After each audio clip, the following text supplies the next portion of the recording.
Hello, this is The Good with Dr. Joe. And right here beside me is the good-looking Dr. Joe. Thank you, Miss No. Well, you are. Okay. All right, if you say so, thank you so much. Yep. Yes, welcome to our podcast. It's The Good with Dr. Joe. It is 9 a.m. Pacific. That is Los Angeles time. It's 12 noon Eastern, 5 p.m. London. So we're going global. It's election night in USA. Election started yesterday, Tuesday, November 3rd, and it's still on because a lot of precincts are still counting right now. Miss No, What? there's so much to talk about today. About what?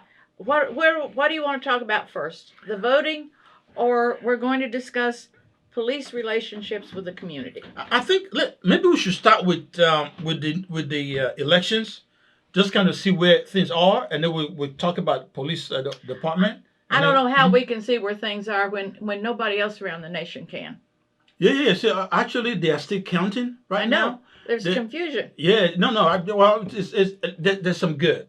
Here's what I probably want us to start with. Let's start with what are some of the good that we are seeing in this election process? The process that started several weeks now. I don't know. You help me here because I'm having a hard time with it. Absolutely. That's what we're here for. So give me one. One of the things I'm saying, one of the good thing that I see in this process is that this forces us to work together. True. Work more together. Yes. Work more together.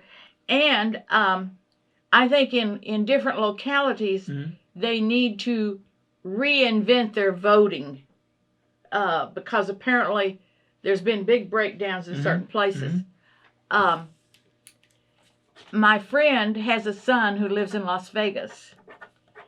He got mail-in ballots for two different people at his address. Now, he's been at this address 4 years. So he got mail-ins for two people who hadn't occupied that in 4 years. Okay. So when he went to vote, he carried those ballots with him to turn in. The lady out there said, I don't know why you're bringing these to us. We don't want them. So she wouldn't take them. So he threw them away. And he said there was electoral ballots, mail-in ballots, lying around in the parking lot. Wow. So, but now here, I took one in because I got one too to mail in, and I carried it in with me. No, I didn't. I beg your pardon. I did not carry it with me. I threw it away. I should have carried it in with me. In Georgia, they want you to bring it in. Okay. But I didn't know that, and I threw mine away, so I had to do an affidavit stating I'd never used it. You see, one of the other good things that is coming out of this everything, and that's also one of the main reason, my main purpose of writing the book, is also get people to be involved in the process. Oh, yes. A lot of times, people just say, oh, this government is bad. This government is not doing this. But you are part of the government because this is a government by the people for the people. So you are part of the process of creating the government. And when you are not involved in the process, like some people didn't know what to do with it, like you just mentioned, I didn't know what to do with it. You see, like there's several other people who may not know. So the process hasn't been okay. Where do we find out the information? How much time do you have to call ahead, find out what you need to do, and so on and so forth? And so that when the time to act comes, everybody is actively participating. I know somebody was saying there was somebody at the police station who were kind of upset because he said they were stopping. And this happened in Georgia, a prison in Georgia, that every hour on the hour, the poll workers would stop and count the polls. And somebody got really crazy about that and wanted to fight everybody because of that. See, didn't want them to stop? No, he didn't want him to stop. He just wanted to continue. But you see, stopping's good because when you're counting, yeah, I mean, you get to where you don't count correctly. You do need, if it's only 2 minutes to step away from that or clear your head or look. Yeah, that's good. It's a process. People have to understand everything we have talked about is a process. I know this is a very hot topic. The two topics we're talking about today are very hot topics. So it's okay if you have questions, you want to call in. We take the call right away. 678 708-4567. Our lines are open today from beginning to the end. It's 678-708-4567. So call in with your questions, call in with your comments, and then we'll be glad to take it. So now, Joe, may I go on to the police community? No, just one more thing before we go on. There was another thing that I found out that is good about this process of election. That no matter how good you are, or no matter how good you think you are, as a politician or as a head of state or as a president, that the people still make the decision. Hopefully. No, that's what we're waiting now. We're waiting for the votes to come in and then make a final decision. Right. Do you know why I like this process? Let's assume that either Trump or Biden just blew the thing over, like what they call the landslide. They call it landslide winning.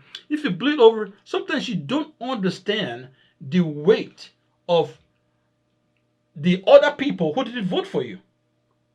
You don't understand the burden that they are carrying when they didn't vote for you. But now that we are kind of stuck way in the middle, so now you understand that there are issues on both sides. Well, there are interests in both sides. Well, there's good and bad in everything. Yes, we do the good though. Yeah. We don't worry about the bad. What we I'm do the good. Is, like there's good and bad in each candidate. Yes. Yes. And you know you don't go by looks. No, of course. Or promises. Yeah. But we went through all that the other day. No one is perfect, and no matter how good you are, you cannot decide the vote. The people, they decide the vote. That's the whole essence of. That's what makes us a democracy. Yeah, democracy. That's number one. And number two, we got to learn to work together. And this is what has separated and divided people. I don't care how good your idea is. I should be able to look at it. I mean, listen to it, look at it, and you should also be able to look at mine. Well, sure. And review mine. When you go to court, what do they do? Why do you need the jury of 12? Why do we have jury of 12? And why do they all have to agree before a decision is made regarding the issue of guilt or not guilty? It's a process of getting everybody to work together. Or at least the majority. Majority on these rules. You know, in politics, the majority, but in the courthouse, the 12 jurors have to agree. I beg your pardon, but in a civil action, a majority will rule. Majority, okay. But if it's criminal, it takes off. Okay. So what I'm trying to establish is the idea of working together as a people. I understand that. We have to work together. We have to work together. All right. So we're going to come back again. Right now, we're looking at NBC reporting on the presidential elections. Biden has 227. Donald Trump have 213. We still have about 5 different states. Actually 6. 7. 1, 2, 3, 4, 5, 6, 7 states. Yeah. And Georgia is in the play this year. Georgia is in the play. I can't do it. I'm surprised about Georgia. I mean, God, we're on Eastern Standard Time. Pennsylvania is there. North Carolina, Michigan, Wisconsin, Nevada, and Arizona. Wow. This is interesting. All right, we'll continue to monitor and see. All right, so last week we talked about police brutality. We talked about protests still going on all over the world. You know, we have protests in Nigeria, protesting to end SARS, and I just learned that they actually ended SARS, but then they started. They did what? You remember this end say SARS? That again? You know the SARS. Yeah, SARS. Not the disease now. This is the police unit. A police unit in the Nigerian force. Oh, you're talking about that what was that country? Demonstration, Nigeria. No. Or Belarus? Belarus. No, Belarus is fighting corruption and they want their president to go. But in Nigeria, this is a police situation that they are dealing with over in Nigeria, and it borders on police brutality. Okay. So there's a unit that is called SARS. And SARS, I see what you're saying. Yeah, it's SARS. I understand. So Special Anti-Robbery Squad. That's a unit of the police, and they said they have been really, really heavy-handed. They have been really brutalizing the people and just manhandling and ruffling people out in the street. So they protested, but guess what? The government actually ended that and started a new unit called SWAT. That's what we have here, SWATs. So when And the SWATs, I don't know about SWATs. so we went from SARS to SWAT. So Maybe from so from the frying pan to the fire. Is that where they went? so I'm not quite sure. Our SWAT team here isn't all that great sometimes. Yeah, so I'm not sure if the government recognized that the idea was not just to change the name. They weren't fighting for a name change, Mm-hmm. So I don't know if somebody was able to communicate that they weren't fighting for them to literally end SARS and start something with a different name. But they're talking about the actions of this police department. And we also found out that the issue of police brutality is not only a Nigerian issue. We've had that in America for a very long time. I think that's where the Black Lives Matter came from. We have Black Lives Matter here. We have Blue Lives Matter. What other color life matter? I say everybody's life matter. Well, of course it does. But I also believe in fairness, though. When a police department is unfairly targeting a group of people, that anywhere is bad. Just like well, I tell you something. Yes. They target, if there's a young man or even a middle-aged man walking down the street with long hair and a mustache and raggedy clothes on. Remember when we used to have the what was it called? Where everybody, the age of Aquarius. What was it they called those? Hey guys, help us out. Age of Aquarius. Hippies? Hippies. Hippies. Yeah. Okay, hippies. Yeah. I know, Police will often stop Yeah. a guy that looks like that because they think, oh, well, he looks like a hippie. He's got to be carrying drugs. And it doesn't matter what color his skin is. Because whites get it just as bad as the blacks get it. You see, they're actually doing that in Nigeria right now with the SARS. They say if you wear a tattoo, there you go, or you have you are a man with dreads. Is it dreads? You call it dreads? Yeah. Or you're dressing really fancy. That's what I mean. You dress very well, or you're carrying a very nice iPhone. So they said they can target you. Oh, you got to be doing drugs to be able to afford the phone. Yes, and this is a problem. This is a problem that we have to find an answer to. Unfortunately, we reached out to various local police department. We wanted to bring them here today. Most of them didn't want to come right now because of how hot and how raw the situation of police issue is right now. So they didn't want to come on air. So we're hoping further down the line, further down in the future, we'll be able to get them to actually come on air and also give them, let them give us their perspective. What is the issue with all this conflict, necessary conflict? Because the police is actually there to protect the community. So we got to figure out a way to establish a better working relationship between the police and the community, because we need each other. Yeah. But what you got to realize, and this goes for all over the world, anywhere a bully thinks he can get in to a job where he's got a little teeny bit of authority so he can use his aggressiveness, they'll get in there. Yeah. So I think, my personal opinion is there should be more psychoanalysis with people applying for those type positions. And if you talk to somebody, that thing in them that kind of wants to be dominating and bullying, if you talk to someone a few minutes and you're observant, you can see it start to come out. I don't want somebody like that on a police force. So what you say, that more training, more also identifying. Not training. Well, you're also going to come training. After identifying, then train. I didn't say training. Okay, go ahead. I'm saying training. In hiring someone. Okay. They need somebody more experienced and more observant, maybe more testing. So you're thinking entry testing, right? Right. Okay. Oh, that's good. Yeah, you're good with those words. So when you're trying to hire the police, test them, maybe go through all kind of psychological evaluation to find out whether they're able to handle the thing. Because whether we like it or not, our policemen and women are also people like us. Hey, listen, I had a friend once whose husband was a DeKalb County policeman. Yes. They finally separated. He was a beater and abuser. What? To his child and his wife. And he banged on her door after they'd separated, and she had a restraining order against him. and she called the Gwinnett County Police. Yeah. He forced his way in the house. The Gwinnett County Police were there. She opened her mouth and said something, and he slapped the crap out of her. In the front of the police? In front of the Gwinnett County Police.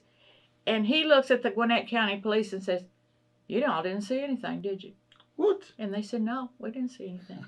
So you see, Okay. I mean, that's the way it goes. But anyway. Okay, let's go ahead. Let's go ahead and look at this. Let's go ahead and talk about some of the. All right, I wanted to bring this before the public because we're in Gwinnett County now. Yeah. And I found that Gwinnett County Police have a new department, and it's called Community Affairs Section. And they will provide educational and safety-related programs to the community. Okay. And they will also work on identifying the needs of the community. That's a new department.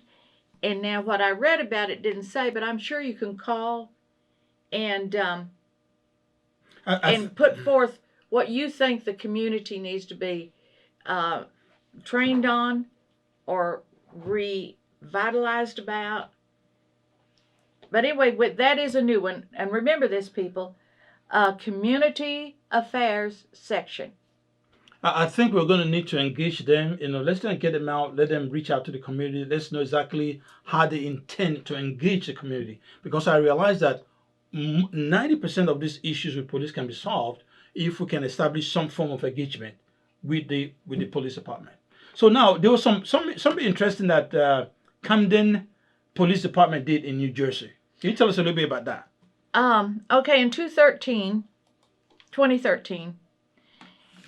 they closed the city police force, closed it totally down. Close it down. They got rid of everybody. And they brought in the county police force. Now the county, and to this day, the county police force governed the city and the county.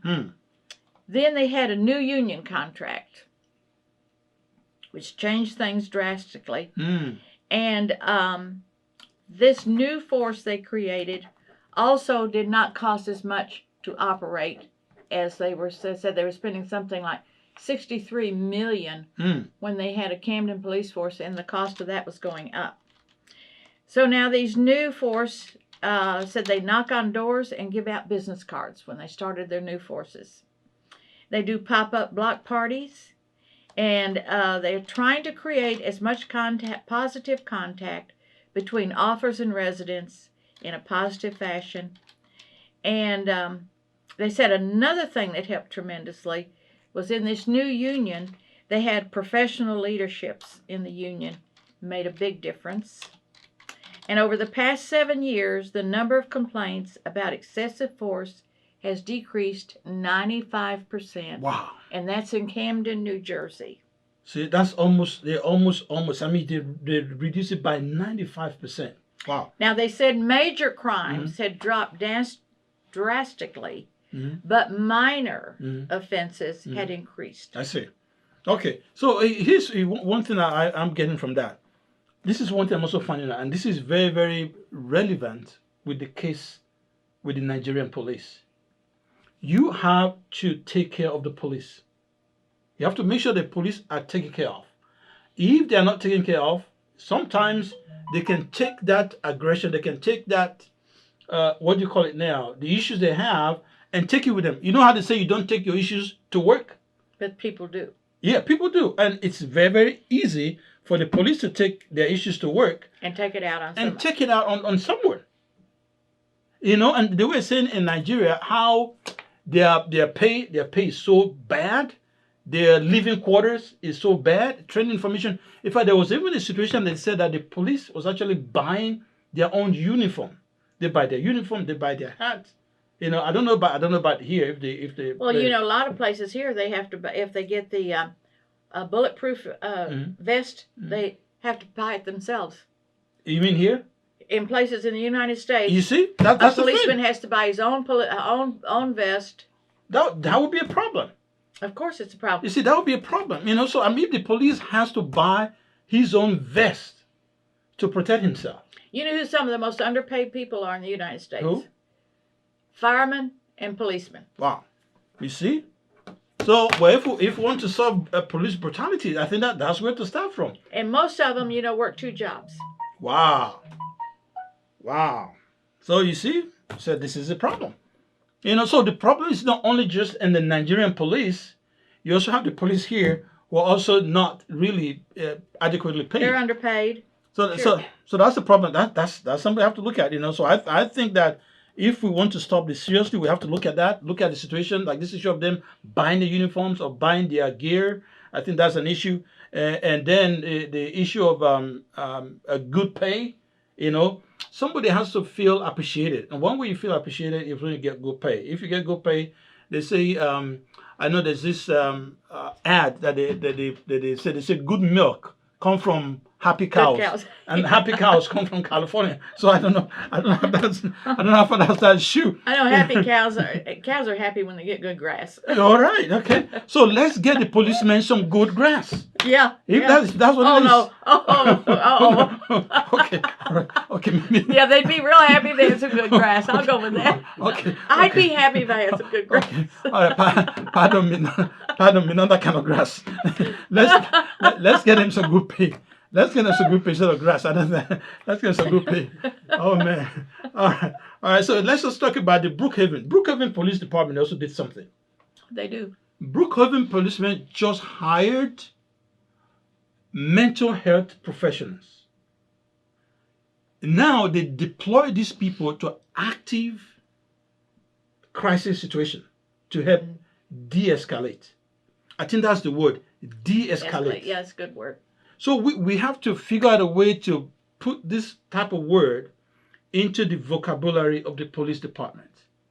How do you de-escalate? Because some of these situations, you can de-escalate the situation if the people have the right tool. They have the right people there. So now they actually bring in these mental health professionals out to the field when the police is dealing with any crisis situation, any confrontational situation with the suspect. So they come in there and trying to work with the police and the suspect to try and de-escalate. I think that's really, if we can achieve that. I've already reached out to them, and hopefully they will come back and they'll come out someday and talk to us and see how that is working. Yeah. So two things that we had identified today that we can do, which is the first one that you identified is the fact that the entry testing has to include a lot of psychological evaluation and better pay scale. And then better pay scale. You gotta make sure that they are happy cows. If you make them happy cows, they do work well. They're going to work very well. Yeah, the politicians can do with less money. Yeah. And let more of it go to the firemen and the police force. All right. So, why don't we think about coming up with a petition? We can put a petition for people to sign. I think there's been plenty of those. Okay, let's find some. Let's promote them. Let's put our name to it and let's make it happen. Let's make it happen. So we can do that. So we can help with the taking care of police financially, making sure they are well paid, and then we can also hire mental health professionals to help de-escalate issues. Now, is there any way we can find out? You said these guys, they actually went from door to door. They count them. Yeah, when that new police force came in, the county, they went. They worked in sections. You're always given an area to work in, and so they were told each officer went door to door in his area and introduced himself, whether it be business or residential, and gave out a card so that they'd be familiar with who was protecting them and whom they could call on at any time in an hour of need.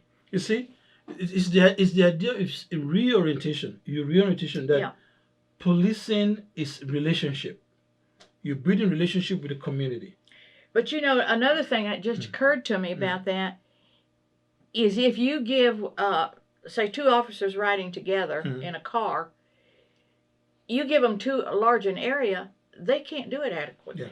And that has happened here in Gwinnett County because we've got such a big county. Square footage wise, it's a very big county. So also make sure we don't overwork the officers. Exactly, because they can't, if you're here and it's 20 miles over here and you get an emergency call, you're not going to get there that quick. Absolutely. Now, how about the mindset of shoot to kill? You know, so what do you think about that? You know, I know that sometimes situations come up when there's somebody who is armed, you know, with a knife or a gun or whatever. Are there ways that police can safely de-escalate the situation? Maybe shoot them in the leg, rather than shoot them in the chest. Especially Until if people you've run been away. in that situation, you're not qualified to have an opinion. I'm just asking a question. It's an opinion. I'm asking a All right, question. I'll Yeah. give you my opinion. Yeah. I'm not asking your opinion because you have not been in the situation. No, I've never Yeah. been in that situation. Yeah, okay, go ahead and give your opinion anyway. Yeah. If I was facing somebody with a loaded gun in their hand, Yeah. I would not hesitate to shoot them. I understand. kill. that. I understand. Okay. To stop them. Because if I don't stop them, that trigger finger can still work. Yeah, but you know you can stop without shooting. Sorry. Let me rephrase that. You can shoot without killing. Not if they got a gun in their hand. Okay, I have seen. It just depends on policies. You know, it depends on policies. I've seen situations before where a potential suspect was disarmed without necessarily killing the person. Especially, of course, situations are going to differ. You're sure, yeah. That's what I'm saying. So what I'm asking is that the policy. What is the policy regarding that? That's the key that we have to look out for. Policy regarding disarming a very volatile situation, and then the other policy would be the training, additional training for police on how to engage. You know what? And you've got to think, if somebody's standing there with a loaded gun pointed at you, and you're going to stand there and think about it, you're dead. No. Yeah, because while you're thinking about it, you're dead. Okay. I mean, that happens all the time. Okay. So. But now, and as it says, it depends on the situation. If that person says, well, if you move, I'll kill you. You know, I don't know. I'm playing around with this, and I don't know fuzz from... Where the thing is that policy is always, you know, there's a rule of engagement. Wherever you go, it doesn't matter whether it's the military or the police or fire department, there's a rule of engagement. How you engage fire, how you engage fire, how you engage a difficult situation, and so on and so forth. So the idea is to have the police department look at their policies, look at the rule of engagement, see how we can change things around, because things are not working. I give an example. Things aren't working. Yeah, I gave an example the other day of Ghana. You know, Ghana, they first of all, they call themselves Ghana Police Service. They don't call And you said service. Yes, it's service. Better. You know, so that is better. That's already conveying a message of we are in this together. I'm here to Service is serve a better you. word than force. Than force. You know, that if just changing that and kind of disarming. It's just like if I come in here and say, Yeah. Joe, I'm here to service you, or if I walk through the door and say, I'm going to force you to do so and so, You see? right away you're defensive. That's it. So that's it. So I'm just talking about a policy, training, and so on. All right. So thank you so much for joining us today. I wanted to let you know that we're on Spotify, we're on Apple, we're on YouTube. Please subscribe, click, like, share, comment. We are here for you, and we are doing everything we can to make this world a better place in finding the good in anything, in everything. And anything else. Just be with us next week at noon on Wednesday, and we will hopefully be discussing a new subject. All right, see you then. Thank you for joining. We'll see you next week live on Instagram, The Good with Dr. Joe.